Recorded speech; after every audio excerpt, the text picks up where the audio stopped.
Ialay ang nakalipas sa awa ng Diyos. Ako po si Father Fiel Pareha at ito po ang ating segment, ang Daily Devotion, na kung saan tayo po ay magdarasal, magbabasa at magninilay kasama ng salita ng Diyos sa buong taon. Manalangin tayo. Sa ngalan ng Ama, ng Anak at ng Espiritu Santo. Amen.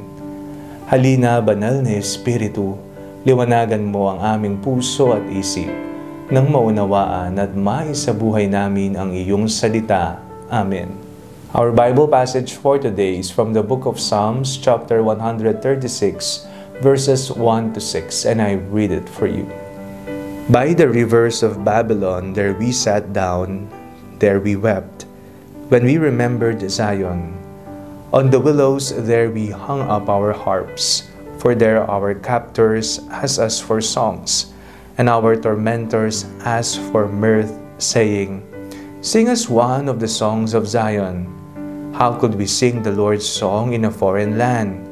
If I forget you, O Jerusalem, let my right hand wither. Let my tongue cling to the roof of my mouth. If I do not remember you, if I do not set Jerusalem above my highest joy. Isa po ito sa mga napakalungkot na tagpo sa buhay ng mga Israelita nung sila ay ipinatapon sa isang lupang hindi nila alam, hindi kilala. Sila'y nalulungkot sapagkat namimiss nila ang kanilang tahanan, ang templo na itinatag na nagsisilbing kanilang identidad bilang mga anak ni Yahweh, mga Israelita. Sa buhay po natin, minsan may mga nakalipas tayo na nagugunita. Mga alaalang bumabalik-balik sa atin na nagbibigay po sa atin ng kalungkutan.